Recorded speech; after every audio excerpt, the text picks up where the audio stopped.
Bonjour, je m'appelle Julia et j'habite maintenant à Toulouse, une magnifique ville dans le sud de la France. C'est une grande aventure pour moi, car avant, je vivais dans une petite ville tranquille.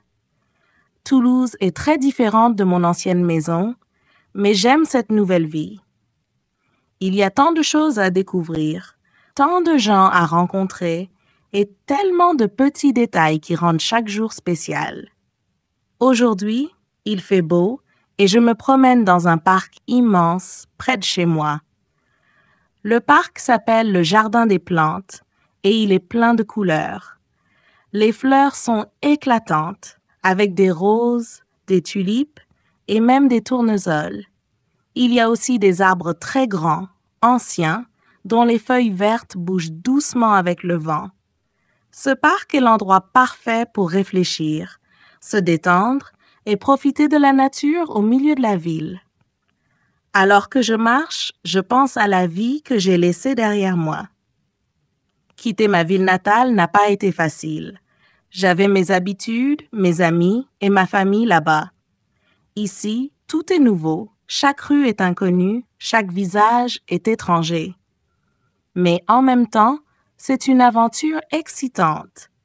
J'ai toujours rêvé de vivre dans une grande ville et de rencontrer des gens différents, avec des cultures et des histoires variées.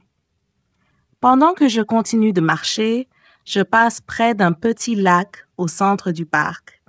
Des canards nagent paisiblement et quelques enfants lancent du pain pour les nourrir. Cela me rappelle mon enfance, quand mes parents m'emmenaient dans un parc pour faire la même chose. C'est un souvenir doux qui me fait sourire. Soudain, je remarque une personne assise sur un banc, un livre à la main. Je m'approche discrètement et remarque que le livre est un manuel pour apprendre le français. Cela m'intrigue parce que, moi aussi, j'apprends le français depuis quelque temps. La personne semble concentrée, avec un léger sourire, comme si elle comprenait une nouvelle phrase ou un nouveau mot. Moi aussi, j'ai mon livre de français dans mon sac aujourd'hui. J'aime l'idée de rencontrer quelqu'un qui partage mon expérience d'apprentissage. Apprendre le français n'est pas facile pour moi, mais c'est passionnant. Les conjugaisons, les accents, les expressions idiomatiques, il y a tellement de choses à retenir. Parfois, cela me semble un peu difficile, mais j'aime le défi. Un jour, dans un café, j'ai essayé de commander un café en français. J'étais nerveuse, mais j'ai osé dire « Bonjour, un café, s'il vous plaît ». Le serveur m'a souri et m'a répondu en français. J'étais tellement fière de moi. Ce sont des petites victoires comme celle-ci qui me motivent à continuer. Pendant que je réfléchis à toutes ces expériences, la personne sur le banc lève les yeux et nos regards se croisent. Elle me sourit et je lui rends son sourire. Finalement, je décide de m'approcher. « Bonjour », je dis timidement. Elle répond avec un « bonjour » amical. Nous commençons à discuter et j'apprends que son nom est Léo et qu'il est lui aussi nouveau à Toulouse. Lui aussi a quitté sa ville pour des raisons personnelles et il trouve le changement parfois difficile. Léo et moi parlons de nos expériences, de nos petits succès et de nos erreurs en français. Il m'encourage à parler davantage et cela me met en confiance. Nous rions en échangeant des anecdotes sur nos cours de français, les mots que nous trouvons difficiles et les situations amusantes dans lesquelles nous nous sommes retrouvés. Après un moment, Léo me propose de marcher avec lui autour du parc. Je suis ravie, car c'est agréable de rencontrer quelqu'un avec qui partager cette nouvelle vie. Nous explorons le parc ensemble, découvrant des coins cachés comme un petit jardin botanique et une fontaine ancienne.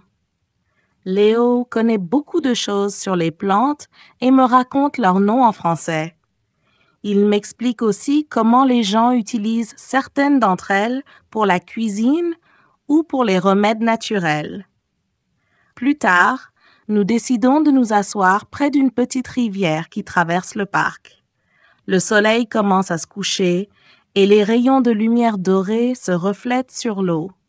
Le moment est calme, presque magique. Je regarde autour de moi et je réalise à quel point je commence à aimer cette ville. Toulouse est un lieu plein de vie, de culture et de nature, et chaque jour je découvre quelque chose de nouveau. Je pense à ma famille et à mes amis dans ma ville natale. Peut-être que je leur parlerai bientôt de Léo et de notre rencontre. C'est agréable de savoir que même loin de chez moi, je peux rencontrer des gens bienveillants. La vie ici est pleine de surprises et je me sens de plus en plus chez moi. Avant de partir, Léo me demande si je veux que l'on se retrouve pour une prochaine promenade dans le parc. Bien sûr, je lui dis. J'ai hâte de le revoir et de continuer cette nouvelle amitié. Sur le chemin du retour, je me dis que chaque jour à Toulouse est une chance d'apprendre, de rencontrer des personnes inspirantes et de vivre des moments simples mais inoubliables. Titre: La promesse du soldat. Je m'appelle Oliver et je suis revenu dans ma ville après une guerre qui a tout changé.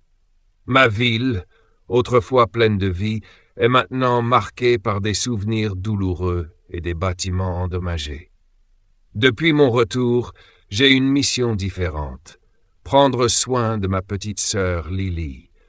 Elle est la seule famille qui me reste, et sa douceur me rappelle pourquoi j'ai toujours voulu la protéger. Quand j'étais soldat, j'ai vu de nombreuses choses horribles, mais rien ne me préparait à ce que je ressens en rentrant ici. Cette ville, avec ses petites maisons en pierre et ses rues pavées, semblait autrefois si paisible.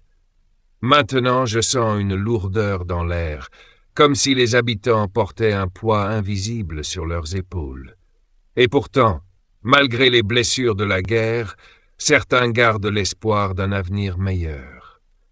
Un jour, alors que j'aidais Lily à récolter des fleurs sauvages près de la rivière, j'ai rencontré une femme qui allait changer ma vie, Amelia.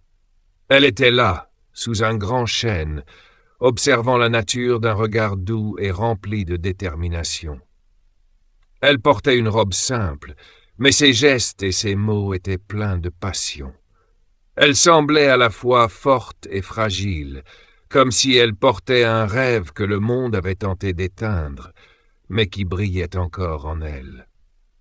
Elle croyait en un avenir sans violence, un avenir de paix, et elle en parlait avec une intensité qui m'a touché profondément. Amelia est différente des autres personnes de cette ville.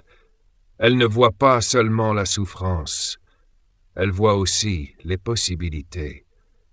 Elle m'a raconté comment elle travaillait avec d'autres jeunes pour reconstruire les maisons détruites et offrir un refuge aux familles qui avaient perdu tout espoir. Chaque soir, elle organise des rencontres où elle parle de paix et de réconciliation. Elle ne cache pas sa colère contre la guerre, mais elle l'utilise pour inspirer les autres à trouver une solution pacifique. Petit à petit, Amelia et moi avons commencé à passer plus de temps ensemble. Elle m'a montré des endroits de la ville que je ne connaissais même pas, des jardins cachés où les enfants jouaient en riant, des ruelles où les voisins se réunissaient pour partager un repas malgré les temps difficiles. Elle m'a appris à regarder notre ville avec des yeux nouveaux, à voir au-delà des ruines et des cicatrices. Grâce à elle, j'ai commencé à rêver à nouveau, à croire qu'un monde meilleur était possible. Un jour, les responsables de la ville sont venus me voir. Ils voulaient que je devienne le chef de la défense de la ville, un rôle qui aurait fait de moi le protecteur officiel de notre communauté. C'était un honneur, une preuve de la confiance qu'ils avaient en moi. Mais Amelia n'était pas d'accord. Elle m'a regardé, ses yeux brillants de tristesse, et elle m'a demandé de ne pas accepter. Pour elle, Accepter ce rôle signifiait tourner le dos à la paix pour laquelle elle se battait. Elle m'a dit que parfois, la meilleure façon de protéger les autres n'était pas avec des armes, mais avec des mots et des actes de bonté. Mon cœur était partagé. D'un côté, je voulais continuer à protéger la ville comme je l'avais fait sur le champ de bataille. Mais d'un autre côté, j'étais attiré par le rêve d'Amelia, par cette vision de paix qui me semblait si belle et si fragile. Pendant des jours, j'ai réfléchi. Chaque matin, je me réveillais avec cette question. Devrais-je suivre le chemin de la guerre ou celui de la paix? Ma petite sœur, Lily, a été ma confidente pendant cette période difficile.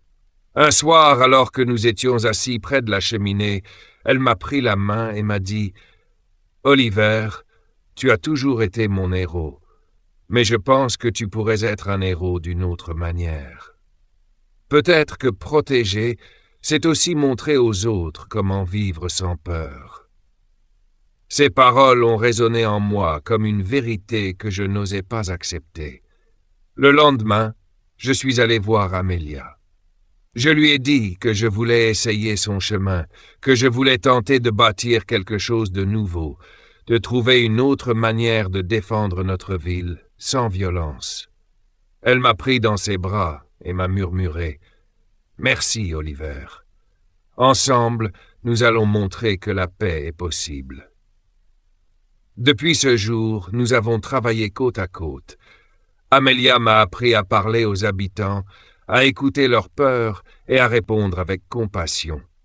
Nous avons commencé à organiser des ateliers pour aider les anciens soldats à se reconstruire et à trouver un sens à leur vie sans violence. Avec Amelia, chaque journée était un nouveau défi, mais aussi une nouvelle victoire. Les gens de la ville nous regardaient avec curiosité, certains avec scepticisme. Mais peu à peu, ils ont commencé à comprendre notre vision. Ils ont vu que la force ne se trouve pas toujours dans les armes, mais aussi dans le courage de croire en un avenir meilleur. Et ainsi notre ville a commencé à guérir. Aujourd'hui, en regardant en arrière, je sais que j'ai fait le bon choix. La guerre m'a appris à me battre, mais Amelia m'a appris à aimer la paix.